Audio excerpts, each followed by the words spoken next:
This is the last in a series of videos where we're going through NetQoS, providing an introduction to NetQoS and looking at some of its capabilities. In the first video we looked at Network Performance Center and how it can be a single source for troubleshooting of application performance issues and application delivery issues across the network. We also talked about how it can be a single point of truth for CIOs and CEOs who might be interested in summary information.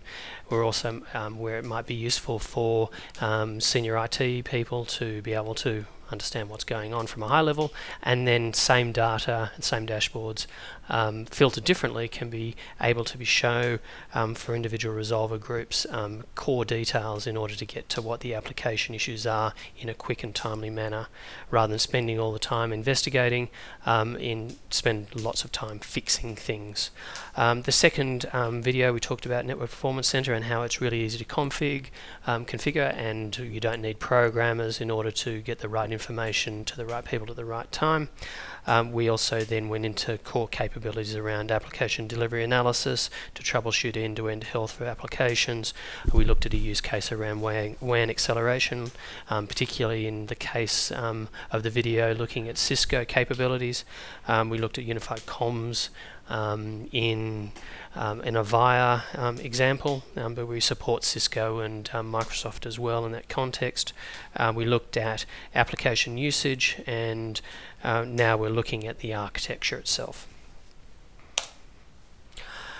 I thought it'd be useful to just provide a reminder of the components that comprise the NetQoS solution, and each of the components that you can see on the screen, whether you're talking about application response time or you're talking about unified comms, device management, or just polling an SNMP via SNMP routers, switches, etc., or we're looking at network traffic and the network traffic usage. These components all roll up into a Network Performance Center dashboard. And the Network Performance Center dashboard gives a view into exactly what's happening at the right time across the time horizon, filtered so that you can see the right information at the right time. Each component provides a different role in rolling out the application. The first component, which is normally always included, is NetVoyant, and that provides SNMP polling of each of the core components of your end-to-end application delivery. SNMP is one of the protocols it uses to grow that information. It will also use ICMP or ping in order to make sure these devices are still active. And then we typically add our network flow analysis so that we can understand how the applications are actually being utilized in each point on the network. And we support NetFlow, IPFix, SFlow, JFlow, and many of the other technologies that are included.